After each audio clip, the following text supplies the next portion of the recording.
Since she was a child, my daughter always dreamed of working at a publishing company, and now that dream has finally come true. One day, my daughter asked if she could hold a welcome party for the new employees at my restaurant. However, just before the party was about to start, I got a last-minute cancellation call from Anthony. Seeing my daughter break down in tears, I picked up the phone and called her boss. "I'm going to cancel our contract with your company." "What?" "My name is John. Currently, I'm the CEO of a high-end restaurant group. My family was neither particularly wealthy nor poor, but both my parents were extremely busy. My father worked for a foreign company, and my mother held a managerial position at a small to medium-sized company, so they both left for work early in the morning. On most days, even when they came home early, it was usually past 9 p.m. Because of that, I ended up taking care of most of the household chores." "Really? That must have been tough, right?" The kitchen staff listened intently to my story, clearly intrigued. "Well, yeah, balancing it with school was a challenge.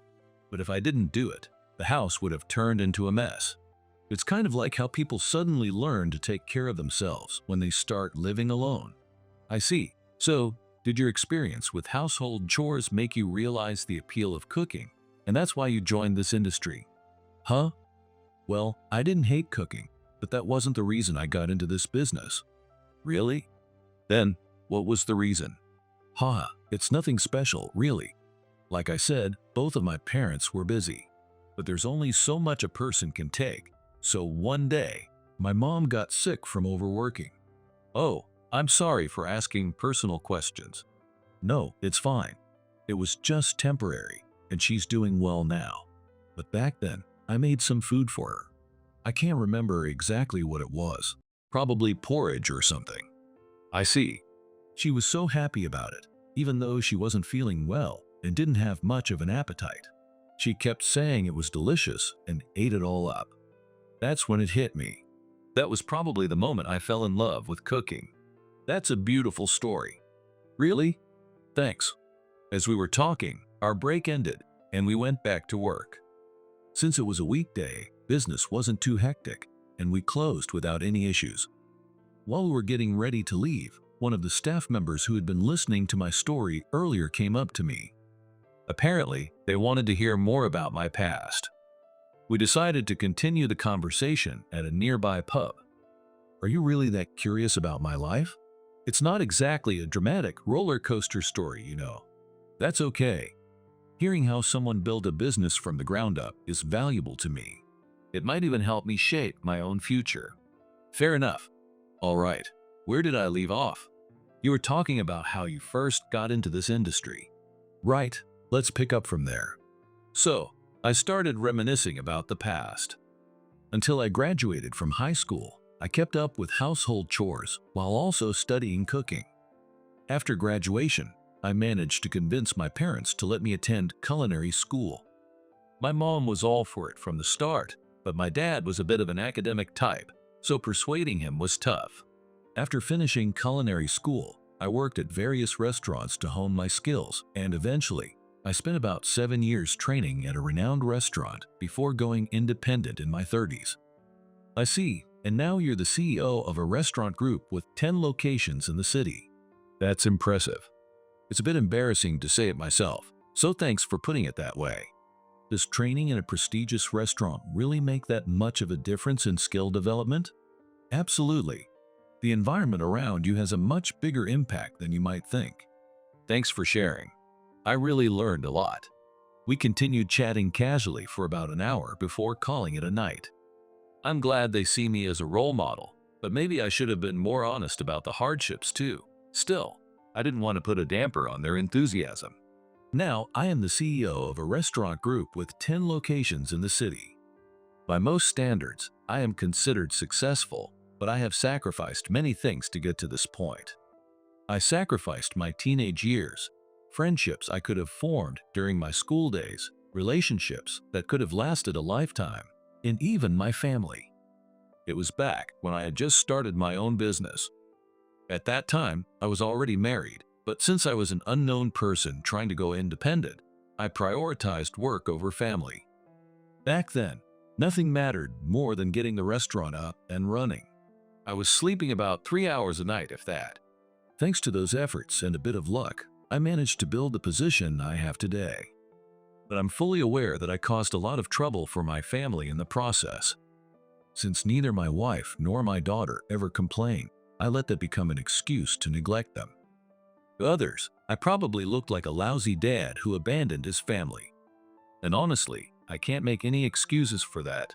Reflecting on my life so far, I headed home.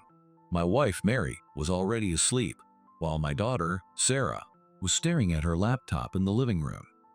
I'm home. Oh, Dad, welcome back. You're home later than usual. I went out for drinks with the staff. What are you doing up so late, Sarah? Just working on a college assignment. I took it easy after finishing job hunting, and suddenly I realized I had a ton of work piled up. Ugh, my neck hurts. Oh, I see. But why are you working in the living room? You've got your desktop computer in your room, right? Actually, the air conditioner broke. I can still sleep in there, but doing assignments without the air conditioner in this heat would make me overheat before the computer does.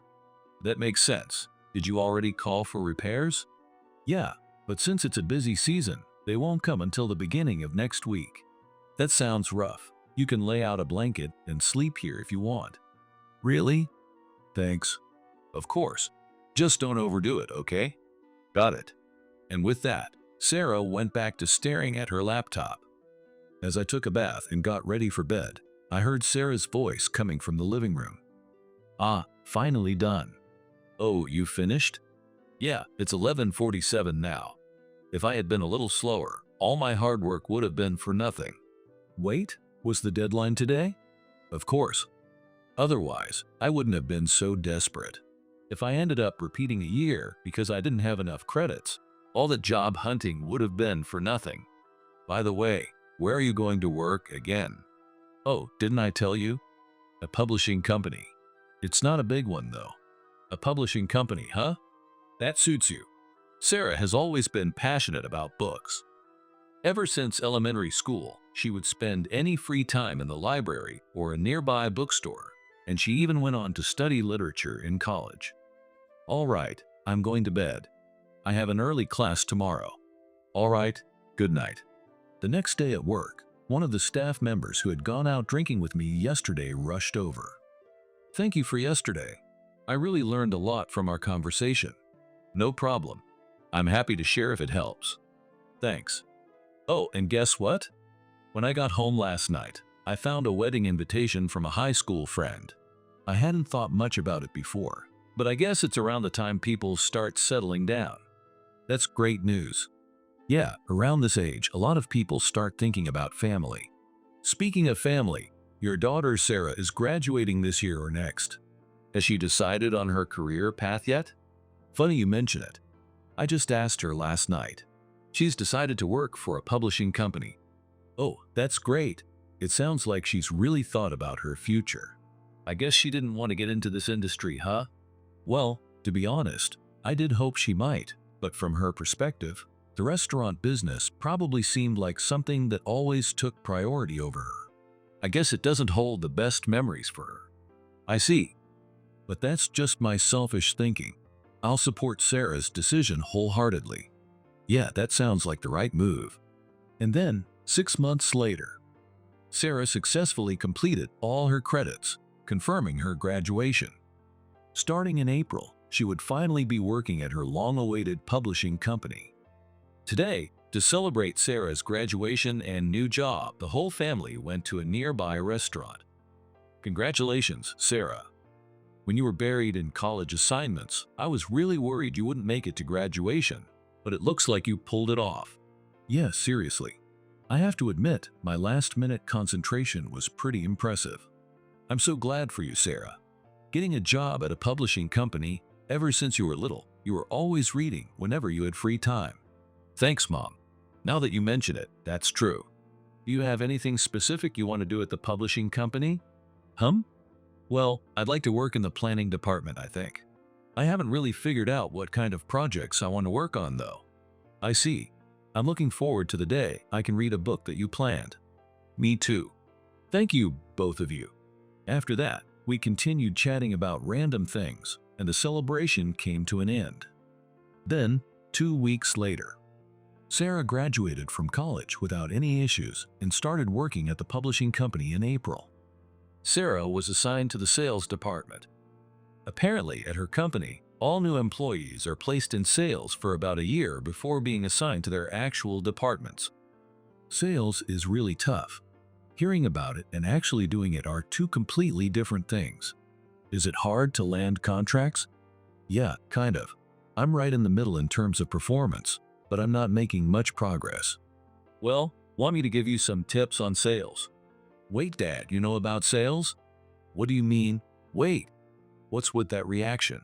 Well, you don't really do sales-related work, right? Not now, but when I first went independent, I didn't have any connections, so I went around doing sales non-stop. Wow, I didn't know that. Okay, I'll take any advice you've got. So, I decided to share some sales tips with Sarah. It wasn't anything groundbreaking. It was simply a common tactic of targeting customers on rainy days. Especially on days with heavy rain, that's the best. Is that because it makes the client think, if they went out of their way to come in this weather, I should at least hear them out? Exactly. If you can secure a contract, that's even better. But even just getting them to listen gives you an advantage. After that, it's all about your skills. Do you think people would really think that way? Not everyone, of course, but people aren't always that logical. You know how some people say they made a deal just because they liked the person? It's kind of like that. Got it. I'll give it a shot since you suggested it. After that, Sarah started incorporating my advice into her sales approach. Since she was naturally good at talking to people, once she managed to set up a meeting, closing the deal wasn't too difficult. As a result, her performance started improving rapidly. In the end, she managed to rank in the top 5% among her peers. 1 year has passed since Sarah joined the company. The 1-year sales period ended, and it was finally time for her official department assignment. While some people didn't get into their preferred departments, Sarah successfully landed a spot in the planning department, just as she had hoped. She was over the moon, having wanted this assignment since before she joined. I can't believe I actually got into the planning department. Everyone wanted that spot, so I wasn't sure how it would turn out, but I'm so happy. That's great. It means the higher-ups recognized your hard work. I couldn't have done it without you, Dad. My performance improved after you taught me that trick. Glad to hear it. I wasn't sure if it would work for you, but it looks like it did. Guess that's the daughter of a pro for you. Haha, fair point. Now that you're in the planning department, it's actually possible that I'll get to see a book you planned someday.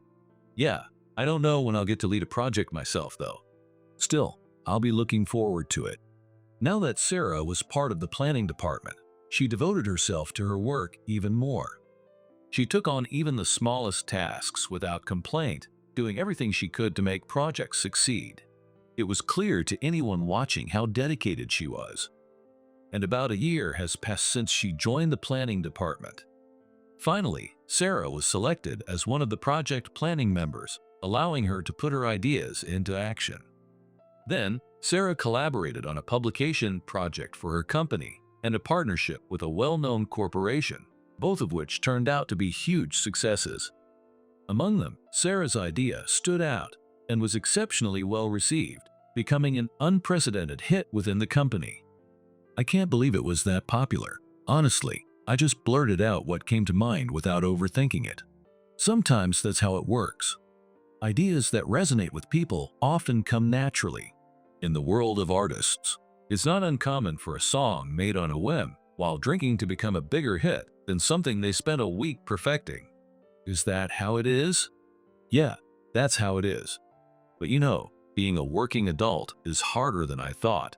Honestly, I kind of expected that once I got into the planning department, I'd have more freedom to work on the projects I wanted. Well, companies are profit-driven after all. There are many situations where logic and the company's interests take precedence over personal freedom and feelings. Looking back, I guess the whole year in sales was meant to help me understand that.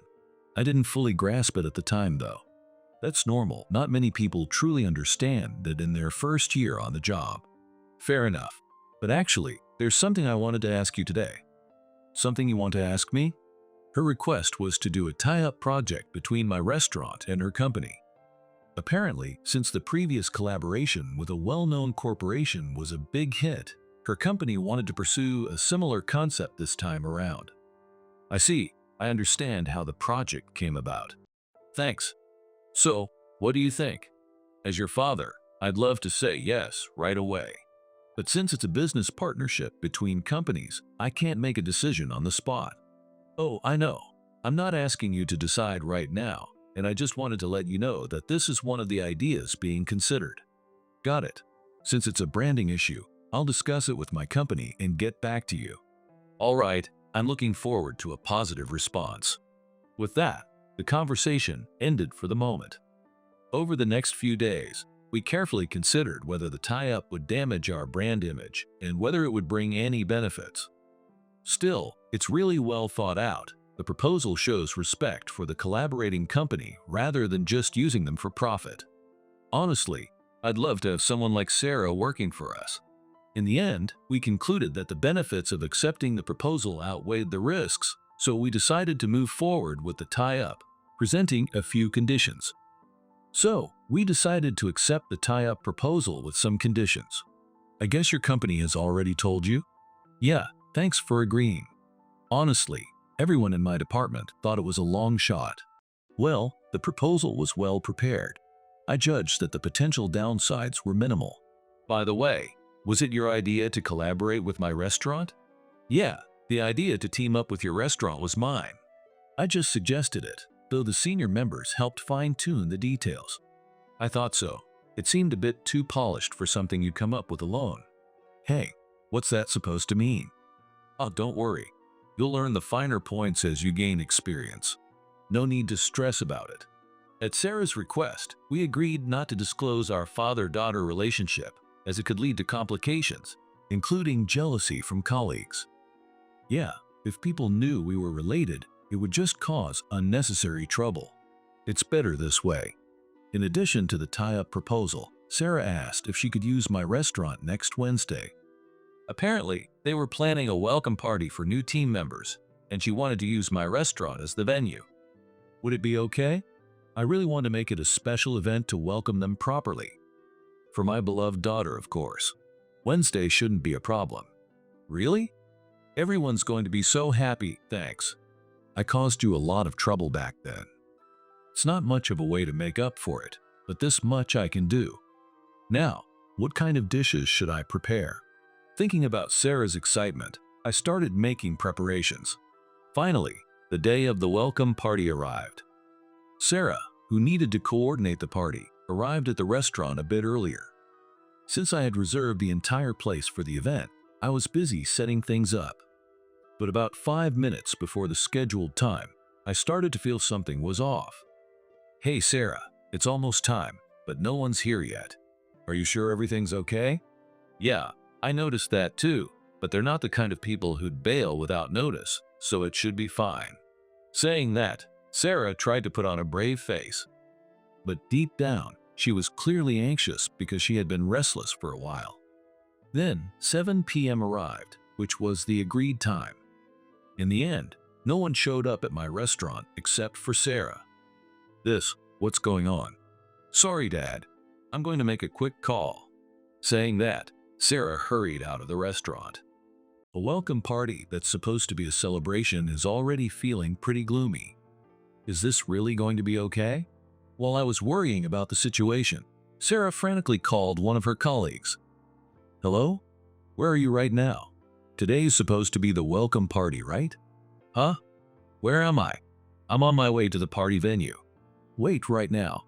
Didn't we agree that the party starts at 7 p.m.? Yeah, I heard that. But after you left yesterday, Anthony said the venue and time had changed. He said he'd let you know later. What? I didn't hear anything. Let me call Anthony. All right, I'm just as confused as you are. After ending the call with her colleague, Sarah quickly dialed Anthony's number. Hi, Anthony. It's Sarah. I heard that after I left yesterday, the venue and time for the welcome party changed. What's going on? Someone spilled the beans, huh? Excuse me? I feel like I'm completely out of the loop. Could you please explain the situation from the beginning? By the way, who told you that? Is that really important right now? Fine, fine. If you're that insistent, I'll tell you. Then, Anthony started talking, sounding almost defiant. Apparently, the decision to change the venue and time of the welcome party was entirely Anthony's own doing. The reason for the change was that Anthony felt it was arrogant of Sarah to book such an expensive restaurant. On top of that, he wasn't really enthusiastic about the welcome party in the first place. So, I'm canceling the 30 reservations for everyone except you. Wait, no, that's a problem. Plus, what about the others? Stop whining, I said it's canceled. And that's that. With that, Anthony abruptly hung up. While I continued preparing for the party, I waited for Sarah to return. When she finally came back inside, she looked completely drained. Are you okay? You look really down. What happened? Yeah, I just talked to Anthony. I'm really sorry, but he said they're canceling everyone except me.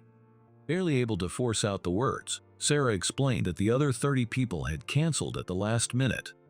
What can I even say? I guess I was just getting carried away on my own.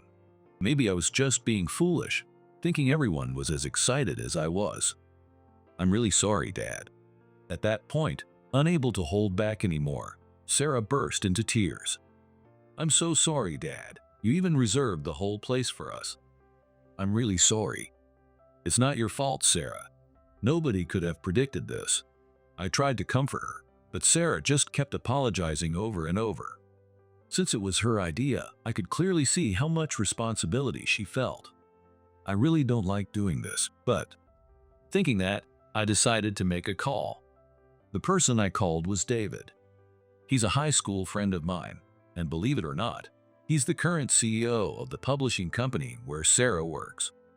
I only found out about this recently. We had a high school reunion, and it came up by chance during the catch-up. Hey, David. Long time no speak. John? Wow, it's been a while. Since the reunion 6 months ago, right? Yeah, that's right. How have you been? Doing well, thanks. It's rare for you to call me. What's up? Actually, I just had a big group reservation cancel on me. I had the place booked out, and now it's completely empty. If you're free, why don't you drop by? I'll treat you. Seriously? Sounds good. I've got a bit of work left, so I can be there in about an hour. Is that okay? Yeah, I'll be waiting. Then, an hour later. This time, keeping his promise, David arrived at the restaurant. Since the sudden appearance of the CEO, Mr. King, caught her off guard, Sarah was completely confused. I took a moment to explain my relationship with David to her. All right, David, I called you here partly because you're my friend, but there's actually another reason. Another reason? I decided to tell David everything that had happened. I explained that the sudden cancellation of the group reservation was caused by someone from his company. Moreover, the reason for the cancellation was purely out of personal spite. You're serious? Completely. But I know this isn't your fault. It's not a company-wide event, just a single department. Still, I need you to do something for me. Do something? I want you to bring Anthony from the planning department, the one responsible for the cancellation, here right now. If you can't, I'm prepared to cancel our ongoing tie-up project. I'm sorry, but I can't work comfortably with your company while my daughter is unfairly treated like this. Wait, hold on. If that project falls through, the losses could be enormous, maybe even $50 million. I understand, but I can't collaborate with a company where someone in a managerial role cancels agreements on a whim out of personal feelings. That's my decision as a company leader. All right. I'll call him right now. You haven't changed a bit, still as quick to act as ever. While David called Anthony, Sarah looked at me with a troubled expression. Dad, you really didn't have to go this far. No. When things like this happen, it's better to deal with them promptly rather than dragging them out. Handling issues as soon as they arise is an important skill for working adults. Is that really how it is? That's how it works. Also, don't worry, I won't mention that you're my daughter. As we were talking, David finished his call and turned to me. It seemed he successfully summoned Anthony, who would arrive in about 30 minutes. Half an hour later, Anthony appeared, looking slightly nervous after being summoned directly by Mr. King. David immediately confronted him about the cancellation. "I heard from the restaurant staff that you canceled the reservation on your own accord. Care to explain?" Well, I couldn't help it. You see, one of my subordinates said at the last minute that they preferred a different place. I tried to stop them, but... Wow, to think you'd shift the blame so shamelessly. So you're saying you canceled the reservation just because one subordinate suggested another place? No, not just one. Actually, most of my subordinates said they wanted a different venue. I really wanted to accommodate their wishes since it was a welcome party. That's not true. Unable to tolerate Anthony's pathetic excuses any longer, Sarah reached her limit. She interrupted Anthony's rambling and tried to reveal the truth. What's not true? Everything you're saying, Anthony. Earlier, you yourself said you canceled because you didn't like the restaurant. What? Stop making things up. I'm not making it up. Then where's your proof? Without proof, it's just your word against mine. I have proof. Saying that, Sarah pulled out her phone and played a recording. The recording was of the earlier conversation between Sarah and Anthony. It was filled with Anthony's selfish remarks, leaving no room for doubt. I knew he seemed like trouble, but this is on another level. Almost impressive in a twisted way. With such undeniable evidence, Anthony couldn't come up with any more excuses. Anthony, care to explain this? After listening to the recording, David spoke to Anthony in an eerily gentle tone. It's not my fault. What did you just say? It's not my fault. It's Sarah's fault. She always pushes ahead with her ideas without considering the team. What's wrong with feeling resentful towards someone like that? Now you're just lashing out. Truly hopeless. No, I never intended to be selfish with my work. People who cause trouble never realize it. You're just like the rest, thinking you're doing everything right when you're actually causing problems. I don't think that's right. Suddenly, a woman's voice echoed from the entrance. There stood about 30 men and women, catching their breath. Wait, are those Sarah's colleagues from the planning department? Weren't they supposed to have canceled? Sarah seemed just as shocked, staring at the scene as if she had seen a ghost. You guys, why are you here? Sarah called us, and besides, your behavior seemed really suspicious. What do you mean? One of Sarah's colleagues started explaining how they ended up here. When Sarah called earlier, they had a feeling something strange was going on. They were already doubtful about the sudden change in the party's venue and time. Then, during the welcome party, they noticed Anthony leaving the venue in a suspicious hurry after taking a phone call, so they decided to follow him. We had no idea it would turn out like this, though. You followed me. Don't you guys have any sense of propriety? Right back at you. What? Also, nobody here thinks that Sarah has been selfish at work. On the contrary, she always checks with everyone and proceeds carefully. Other colleagues nodded in agreement. Anyway, we'll discuss your actions later. You can go home for now. Exposed and scolded by Mr. King, Anthony couldn't handle the pressure and quickly left, practically running away. Everyone, why? Don't cry anymore. Let's just enjoy the rest of the welcome party. Encouraged by her colleagues and the new employees, Sarah was comforted as tears welled up in her eyes. She's really become someone they all look up to.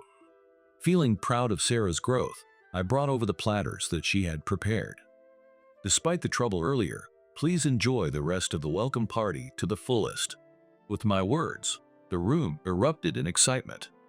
From that point on, the welcome party continued in high spirits, with David joining in as well. A few days later, it was revealed that Anthony, the root cause of the incident, had been fired after numerous wrongdoings came to light, including abusive leadership, stealing ideas, and even embezzlement. The root of this incident was his resentment towards Sarah because her achievements had outshone his own. He had planned to isolate her during the welcome party as a form of petty revenge. So, basically, he blamed others for his own lack of ability? Yeah, I thought about giving him a piece of my mind, but honestly, I'm just too fed up to bother. Well, it was an unfortunate situation, but at least you learned something important, which is that nothing good happens if you focus only on your own gain without considering others never ends well. Yeah, I learned it the hard way. I never thought I'd take someone like him as a cautionary example. The key is to always consider how your actions affect others. In the end, work is about building relationships with people. As long as you keep that in mind, you'll be just fine. Yeah, thanks, Dad. Saying that, Sarah's eyes filled with tears. Even though it was unexpected, this whole situation helped Sarah grow. I guess that's just how life works sometimes. With that thought, I continued to work hard on making the collaborative project with Sarah's company a reality.